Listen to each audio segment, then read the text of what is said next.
After the Heartbreak album, that's when Bell Biv DeVoe formed. Yes.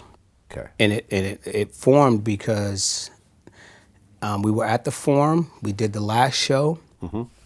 We're at the after party, just, having a good time, mingling with everyone.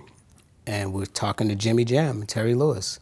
And it was just a regular conversation about, like, what are you guys going to do while the other two are going solo?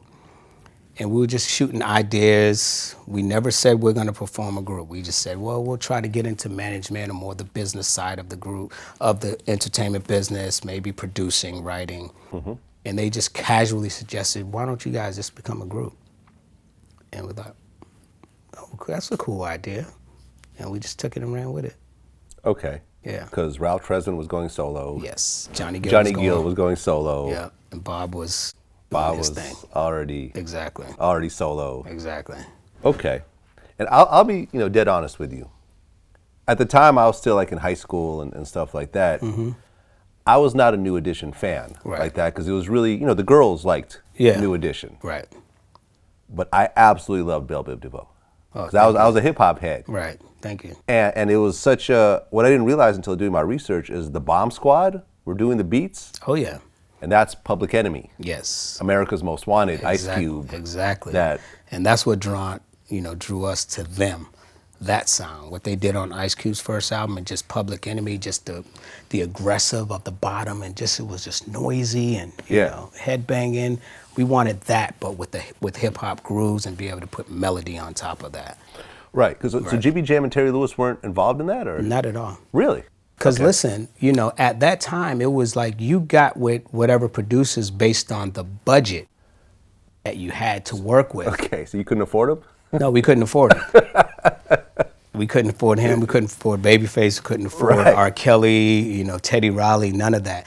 They gave us at the time what was considered a new artist budget, which is actually would be considered a lot today. It was $350,000. But back then, that was just considered a new artist budget. Yeah. So we had to work with, a lot of the new producers, new writers, whoever we could just get off of relationships. Okay.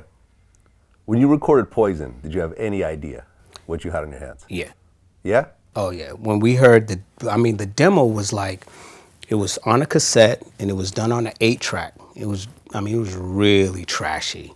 But what hit us, what really stuck with us was the snares, just kind of just noisy, just running through, and the harmonies on the verses. Girl, I must warn you. And then it just kept coming at you. I'm like, oh, that's different. That's us. Yeah. It wasn't the first song we recorded either. It wasn't. It was one of the first songs we heard, but one of the first songs we recorded was a song that didn't even make the album by Timmy Gatlin, used to be in Guy. Okay. He was one of the original members. He wrote a song for us called Weak in the Knees.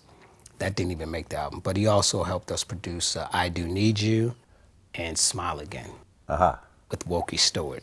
Those are the first couple songs we recorded. That's actually Cool G Rap sampled in that song also. Yeah. Poison ended up getting sampled for Bell Biv DeVoe's Poison. Right.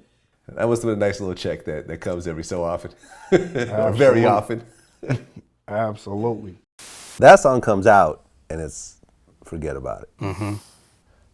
It was, it was really a whole new sound. Right. It was really like, I guess, this was the first real melding of hip hop and R&B. Yeah. Would you say that? Absolutely, because we had all these other songs, like what they called safe songs on the album that we could just send to radio, and we felt like they would play right away.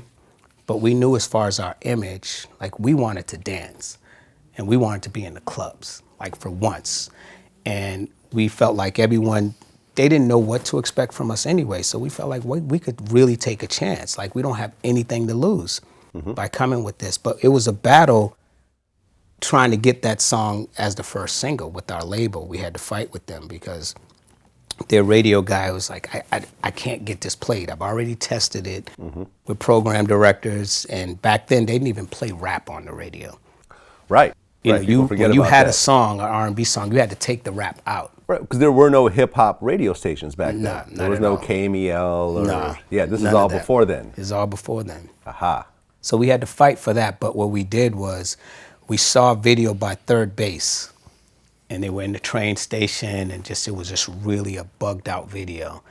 And we said we want that. We went and chased down that video director, a guy by the name of Lionel Martin.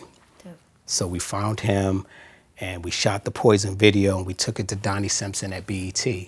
So we said, let's go with the video first for a few weeks before we send the song to radio. So it kind of blew up on the streets first, and then. Yeah, back then when you actually had MTV and BET and videos would launch songs. Right. Not so much anymore. But back then, that's how you would. That's how you would launch a song. Absolutely.